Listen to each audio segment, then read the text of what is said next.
اعوذ باللہ من الشیطان الرجیم بسم اللہ الرحمن الرحیم الحمد للہ رب العالمین. وما بعد. وضاحت آیت نمبر 140 سورۃ الانعام.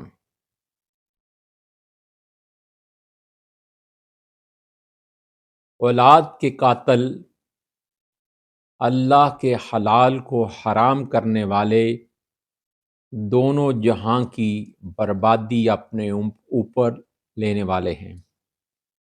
یعنی کہ یہ مشرکین اور کفار مکہ اور دوسرے ملحقہ علاقوں کے لوگ ہیں جنہوں نے حلال کو اپنے اوپر حرام کر لیا. دنیا کا گھاٹا تو ظاہر ہے، ان کے یہ دونوں کام خود انہیں نقصان پہنچانے والے ہیں.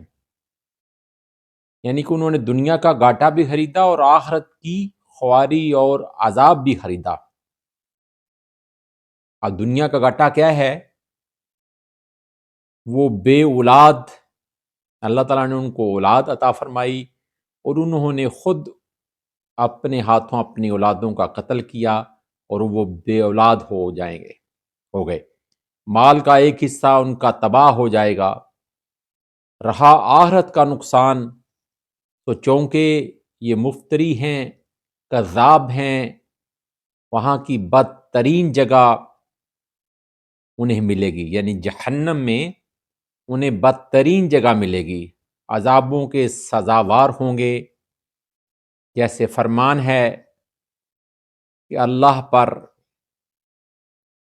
یعنی کہ ان کو عذاب اور سزا وہاں پہ جہنم میں ملے گی، آگ کا عذاب ملے گا اور طرح طرح کے عذاب ہوں گے، جیسا کہ اللہ تعالیٰ نے فرمایا ہے. اللہ پر جھوٹ باندھنے والے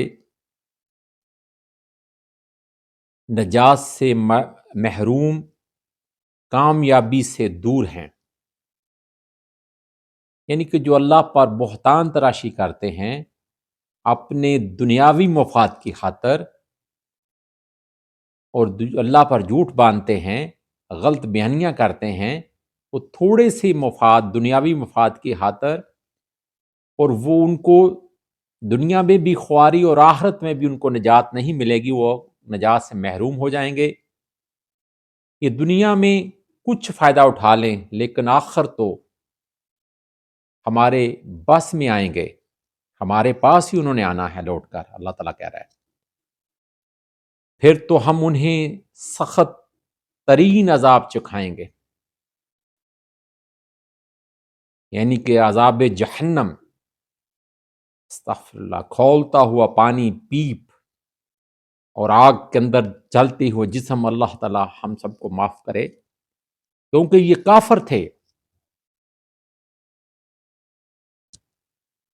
اور ان کی انکارستانیوں کی وجہ سے اللہ تعالیٰ نے ان کے لیے عذاب لکھ دیا. ان کے جو کام تھے، ان کے جو گناہ تھے، انہوں نے جو اللہ پر بہتان باندھے، اللہ نے جو چیزیں ان کے لیے حلال کی انہوں نے خود اپنے اوپر حرام کر دیا. اپنی اولادوں کو ناحق قتل کر دیا. کس کے لیے؟ ان دیوی دیوتاؤں کے لیے، ان کی نظر کے لیے. کتنی حماقت اور کتنی جاہلیت کی بات ہے. استغفر اللہ، استغفر اللہ، استغفر اللہ. اللہ تعالیٰ تو اپنے بندوں کا بھلا چاہتا ہے، لیکن اگر کوئی بندہ ہی اپنے لیے بھلائی نہ چاہے تو پھر کیا ہو سکتا ہے؟ پھر تو اپنے ہاتھوں ہی وہ اپنے آپ کو تباہ و برباد کر رہا ہے.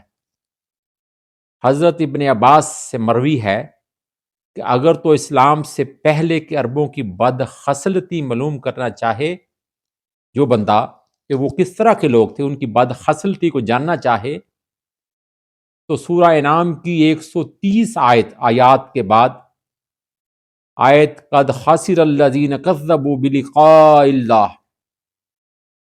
سورۃ الانعام کی آیت نمبر 31 اور سورہ نمبر 6 ہے والی روایت پڑھو. اللہ ہمیں معاف فرمائے.